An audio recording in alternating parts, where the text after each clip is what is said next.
Ego prend la parole. Pour préparer Shavuot, j'ai relu les 10 commandements. Franchement, je dois te dire, Neshama, que je m'y retrouve. Bon, c'est vrai, il faudrait peut-être un peu plus d'efforts concernant le Shabbat ou peut-être la convoitise, mais le reste, c'est plutôt bien. J'ai pas un tempérament tellement voleur ou encore moins criminel, ni même de faux témoins. Donc, globalement, je suis les 10 commandements. Et alors, si les 10 commandements ont été donnés au Sinaï, ça veut dire que ça représente toute la Torah. Donc finalement, en suivant les 10 commandements, je fais toute la Torah. C'est bien ça? Neshama lui répond. C'est bien, tu as bien fait de relire ce texte. Il est fondamental, surtout à l'approche de Shavuot. Mais je te propose que nous le relisions ensemble. Tout d'abord, il y a quelque chose qui est embêtant dans la formulation. C'est pas simplement la tienne, c'est celle de beaucoup de gens. C'est difficile d'appeler ça les 10 commandements. En hébreu, dans le texte, ça s'appelle les Aseret Advarim, c'est-à-dire les 10 paroles. On a l'habitude aujourd'hui, dans le langage rabbinique, de parler de Aseret Alibrot, les 10 paroles également. Mais jamais de Aseret Mitzvot. Parce que tout simplement, dans ce texte de la révélation du Sinaï, il n'y a pas 10 mitzvot. D'après Maïmonide, il y en a même 14. Pourquoi? Parce que lors de la deuxième parole, concernant l'interdiction vis-à-vis de l'idolâtrie, il y a 3 interdits. L'interdiction d'avoir un autre Dieu, l'interdiction de fabriquer des idoles, l'interdiction de se prosterner vis-à-vis de d'autres idoles, et l'interdiction d'adorer d'autres divinités, d'autres forces. Donc il y a plus d'interdictions qu'un seul commandement à ce moment-là. Concernant Shabbat, également, il y a 2 interdits, 2 commandements plutôt. Il y a Zachor, souviens-toi du Shabbat, donc tu vas le sanctifier par la parole, et Shamor, garde le Shabbat, c'est-à-dire ne transgresse pas les interdits du Shabbat. En tout, on a donc bien plus que 10 commandements. On en a au moins 14. Ensuite, ce texte, bien sûr, il est important dans la Torah, mais on a l'impression qu'il manque des sujets. On ne parle pas du tout de la cache-route dans les Aseret Tadibrot, dans les 10 paroles. On ne parle pas du tout du temple, et on sait combien de parachiotes sont consacrés au sacrifice et au service du temple. On ne parle pas de la tfila, or c'est l'une des activités qui nous occupe quotidiennement. Donc, bien sûr, ces paroles sont essentielles. Mais en même temps, ça voudrait dire que toute la Torah, ce sont ces 14 mitzvot. Mais alors, qu'est-ce qu'on fait avec les 599 autres pour arriver aux 613? Or, on n'a pas l'habitude de considérer que certains commandements sont plus importants que les autres. Vis-à-vis d'Akadosh Baruch Hu, vis-à-vis de notre obligation, toutes les mitzvot se valent. Enfin, c'est quoi l'objet de cette révélation au Sinaï? C'est quoi son objectif, son but? Parce que s'il ne s'agit pas de donner toute la Torah, alors pourquoi ces 10 paroles? Pourquoi ce choix par rapport à l'ensemble des messages de la Torah? Qu'est-ce qu'il y a ici? Qu'est-ce que Dieu veut nous transmettre par cette révélation? Or, si on regarde le texte du chapitre précédent, chapitre 19, on va trouver au verset 9 une présentation, un objectif qui est donné par Akadosh Baruch Hu. Parce que Dieu dit à Moshe, vois, maintenant je vais te parler à l'intérieur de la nuée, aux yeux de tout le peuple, de manière à ce que, également, en toi, ils aient confiance éternellement. Parce que le grand danger, c'est que certains pensent que ce que dit Moshe, c'est de sa propre initiative qu'il le dit, et que ce n'est pas la parole d'Akadosh Baruch Hu. Donc il s'agit de fonder de manière définitive le rapport entre ce que dit Moshe et la parole d'Akadosh Baruch Hu. Moshe n'invente rien, il reproduit, il répète devant le peuple l'ensemble des paroles d'Akadosh Baruch Hu, et ça, il fallait une révélation pour le fonder. Mais si c'est ça, alors pourquoi ces paroles? Pourquoi ces 10 paroles? Pourquoi ces 14 commandements? Quel est leur rôle à l'intérieur de l'ensemble des mitzvot? Et quel est le message qu'on vient nous transmettre? Il y a un deuxième passage dans le chapitre précédent, la révélation du Sinaï, au verset 3 et 4, qui énonce cette fois-ci le rôle du peuple juif.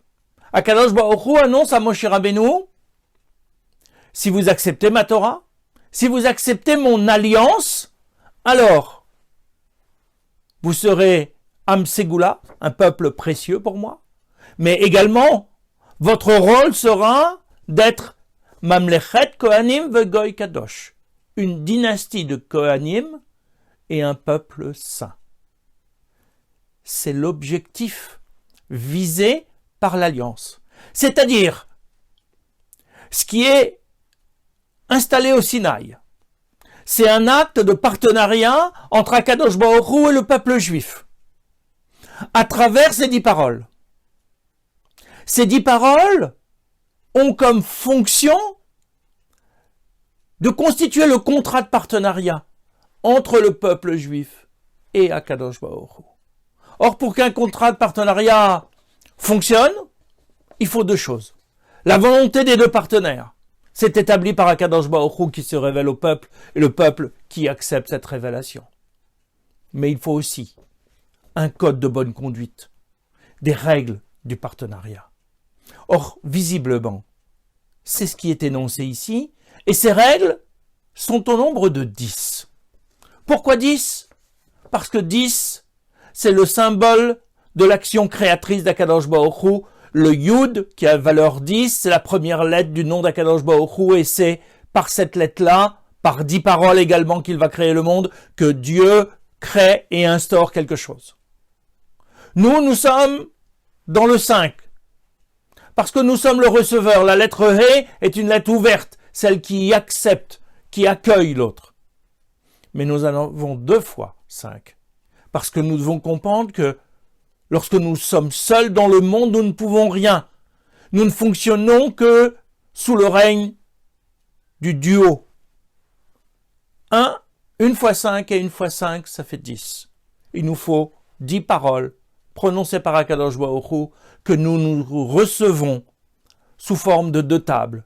Une table consacrée aux lois vis-à-vis d'Akadosh Baruch Hu, une table consacrée aux lois vis-à-vis des hommes. Mais regardons ces règles autrement.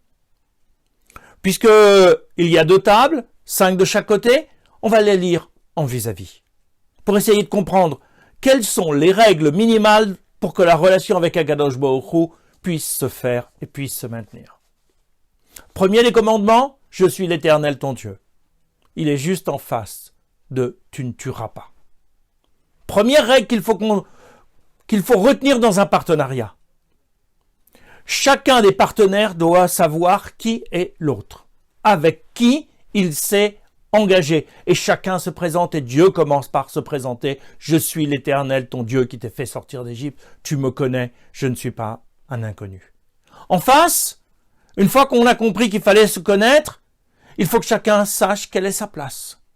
Tu ne tueras pas, c'est-à-dire tu ne te prendras pas pour le bon Dieu. Tu dois savoir que tu es un homme et que tu n'es pas Dieu. Il ne t'appartient pas de décider de la vie ou de la mort d'autrui.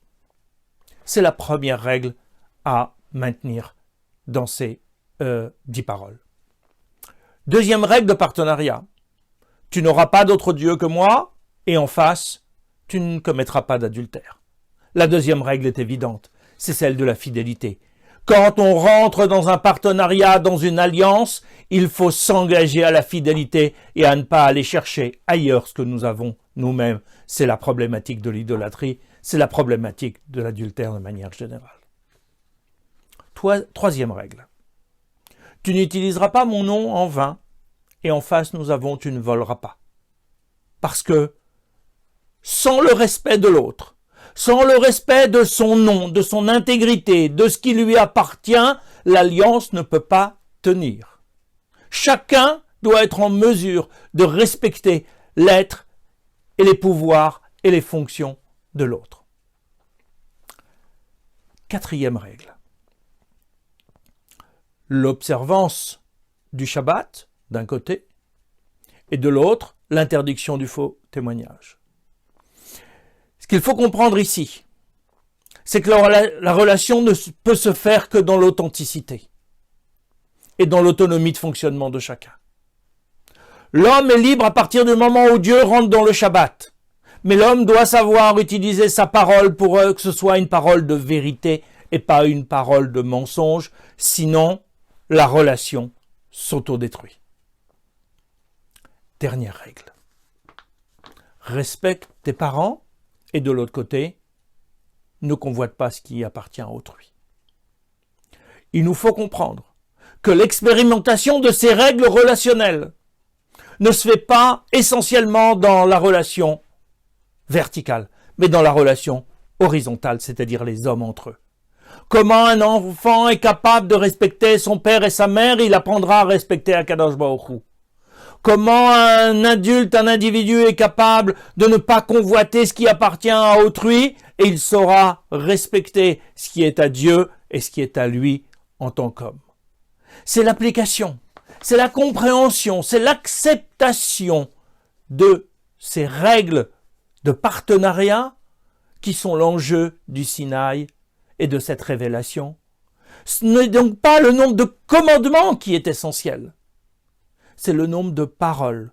Une parole du point de vue de Dieu, une parole du point de vue de l'homme, de manière à ce que, ensemble, ils puissent s'associer et ils puissent rentrer dans une relation d'alliance qui soit longue, pérenne, qui soit bonne pour Dieu parce que ça correspond à son souhait et qui soit bonne pour l'homme parce que ça va lui permettre de se rapprocher d'Akadosh Baruch Hu. Donc tu le vois, il ne s'agit pas tellement ici de 10 commandements et de savoir est-ce qu'on fait toute la Torah à travers les 10 commandements ou pas. Il s'agit de rentrer dans une alliance. Et en rentrant dans cette alliance, d'accepter l'ensemble des 613 commandements qui font partie du texte de la Torah.